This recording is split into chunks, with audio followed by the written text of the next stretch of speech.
Hello guys, I'm Sunny, Zeng Long. I'm John Tham. I'm Kam Yin.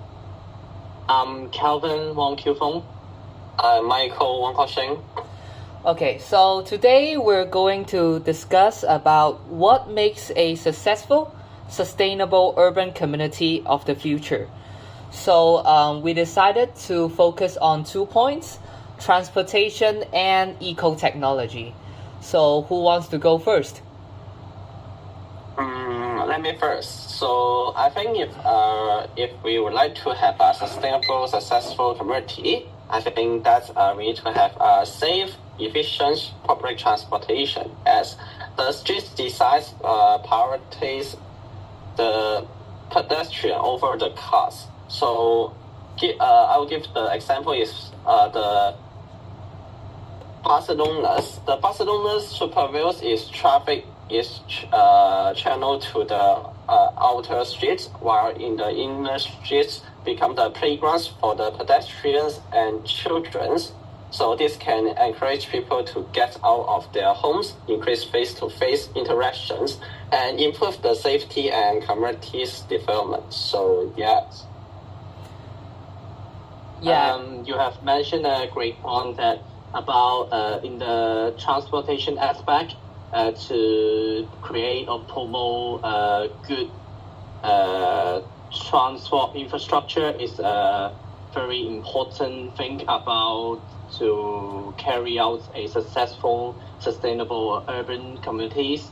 Well, for me, I have find something examples like in Paris, in France, they have create a 15-minute city in action, which means they have make whenever you go, like you have to go to work, you have to go to school, or whenever you go to shopping, and it just takes you 15 minutes by walking or bicycle, and you are able to arrive different part of the city. So I think this policy will able to reduce the energy use and reduce the car the traffic time, and we were able to help with the sustainability of using energy to reduce the energy waste to enhance our life quality also, because we can reduce the traffic time.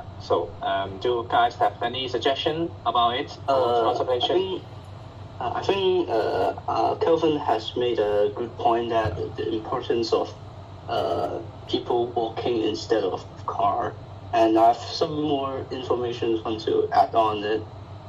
I have an example that in Singapore, there are very restricted car limited to buy in there, because they have a policy that you have to get a certificate in order to buy a car, and so that there's more success on economics, that you can have less money to pay for the parking, and you're more environmentally friendly because you're less polluting, and efficiency, because sometimes when the traffic is very crowded, maybe the time for driving is more slower than you walking or bicycling. So that is the point. Yeah, indeed. Just like what John said that like Singapore did had a lead at this point, especially on the transportation, as they had a good infrastructure on the aspect of transportation. They have like very condensed metro stations. You can like go to a few metro stations within like a block or two. And also that what John just mentioned, that they have like a very strict policy on no matter like owning a car or maybe just a motorcycle, even it has like a small pollution level, it doesn't really significant comparing to like industrial pollution, but it's still the government of Singapore still treat it very, very serious. And also, I want to elaborate more on this point, especially in energy consumption, as it is a main topic or main things to tackle within governments in different countries and regions. So I want to elaborate a example of waste to energy plans that Singapore like implemented like a decade ago. So by building up different incinerators. So what is a incinerator? So they basically burn trash. So after this people living in Singapore, they produce trash, and instead of like bury in some places or bury in maybe like bury in the sea or just like bury in the mountains and stuff, they instead like putting in incinerators and just literally burn it up and generate electricity. And the electricity can be used for transportation itself to reduce the gas emissions. So I think that just like what John and others just mentioned, that it is a good point that Singapore leads in this kind of areas. So for Jan, do you have any ideas to express on this point? I also want to add something on it. Just like the federal government have proposed some shared bicycle, is also promote the citizen to use bicycle for transportation apart from the bus or some private car. This also lower the carbon emission and lower the carbon footprint to reduce the effect of the global warming. And I think this is also a great idea that maintain a sustainable and successful and urban community. And also, I want to bring a question on the policy of the burning waste in Singapore. Is this really good or burning the waste after the people truck maybe? I think just like also they will burn past that, and this will produce a lot of carbon dioxide, which may also bring some problem on the global warming. Is it? Well, Yes. okay. Okay, you first. Okay, just to refer to what they did, I don't think that they will directly emit the pollutants directly emit the pollutants. Instead, they have like permeable membranes. They just block all those pollutants. But for the carbon dioxide, I think that instead of just storing all these garbage in the landfill and occupying spaces for future development, I think that they're more worth it. And also that by collecting those gases, I think it can also be used to power the electric generators to generate electricity.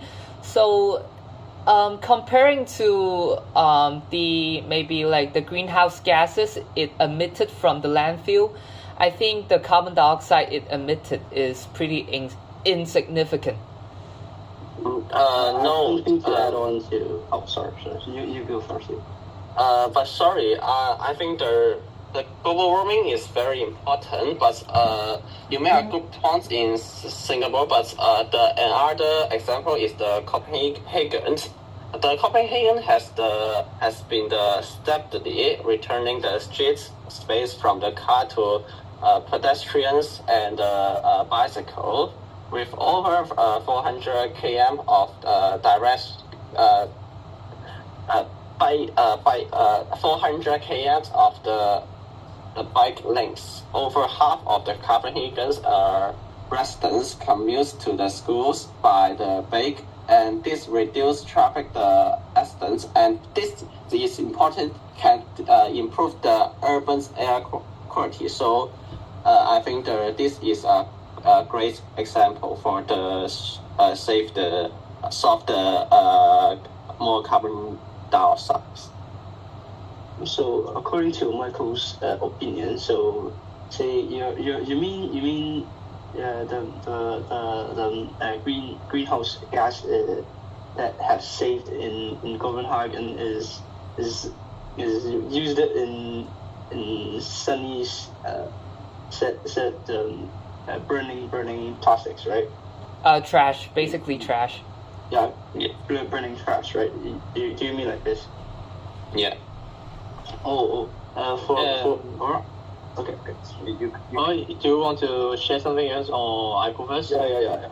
Okay. On this topic, I've heard some technology in I forgot where, but they have invented some way to burn, and they've burned the trash in order to prevent any irreversible chemical compounds that are harming the environment, such as carbon monoxide or whatever. And the greenhouse gas for carbon dioxide, I remember that it can be turned back to usable gases or other compound. And this is my point. And I've somewhere I don't want to add on to Michael's point that except of having less pollution for the people in Copenhagen, they did more exercise than others. They have more healthier bodies, and they have less need of any. Like you mean the lifestyle? The lifestyle? Yeah, lifestyle have a healthy lifestyle, and they have less needs of hospitals or other medical uses. Yeah, indeed.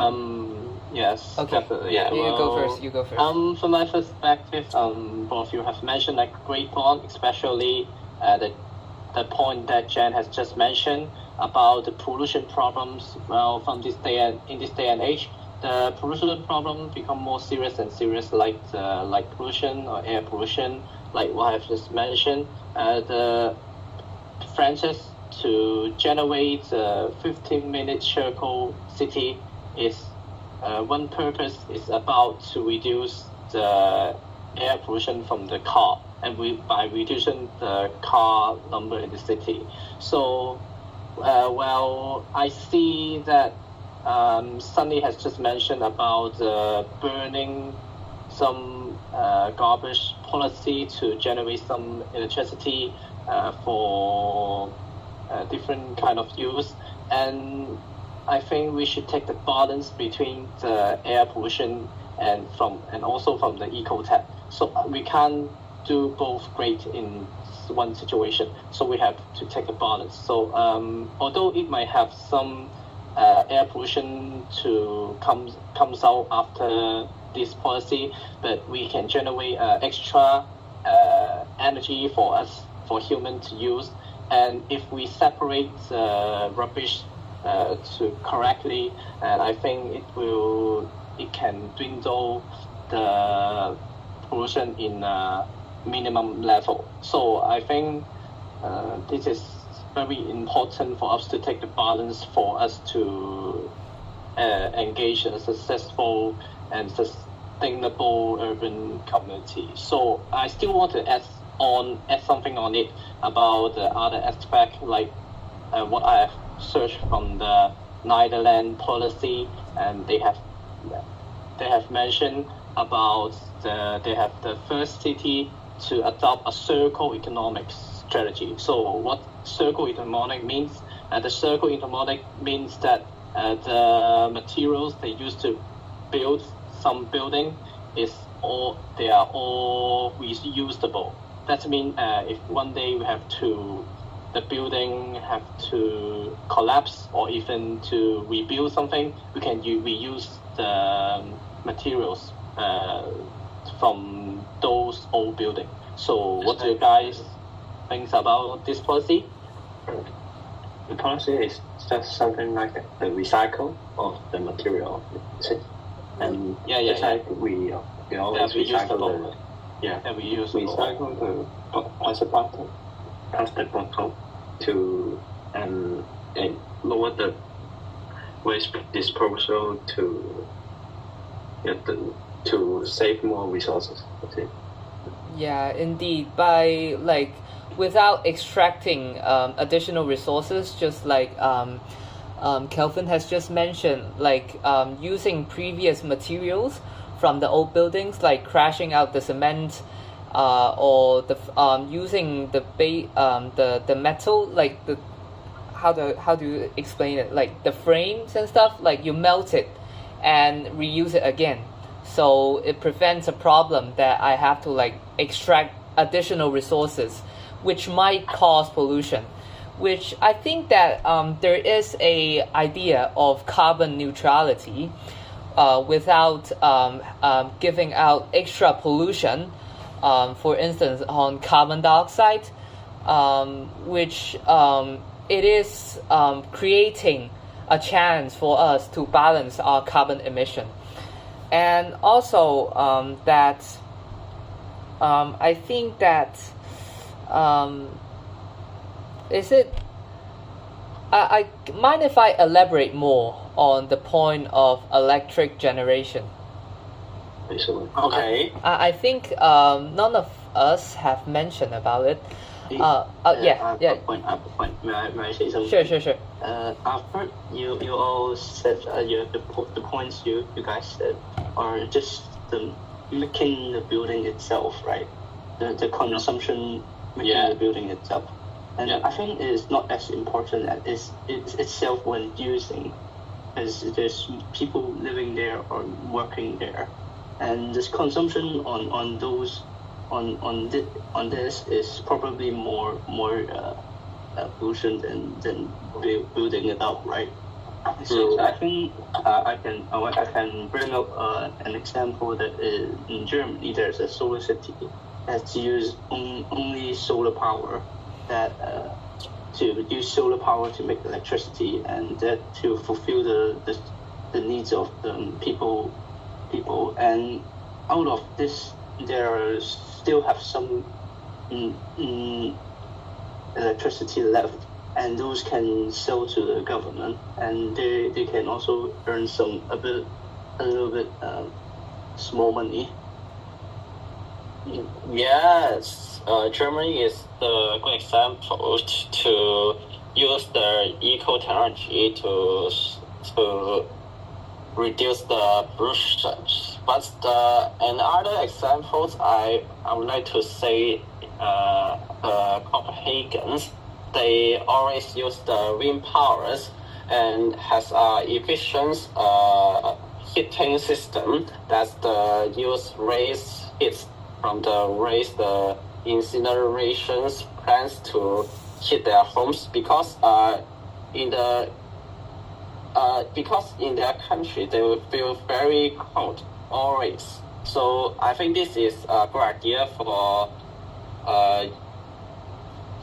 use this policy. Yes. Policy. So okay. Okay. Okay. The end of the discussion.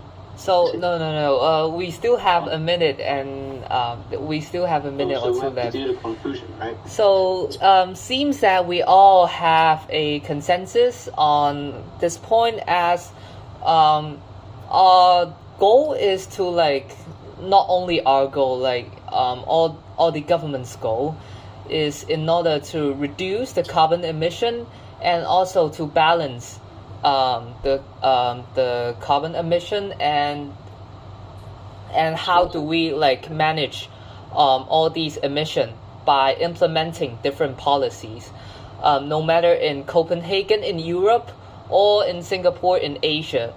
we all have the same point that it is like there is a problem of lack of resources and energy nowadays.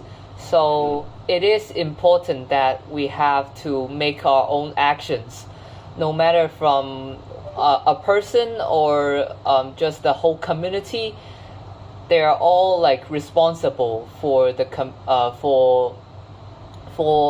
for the place we live, which is Earth.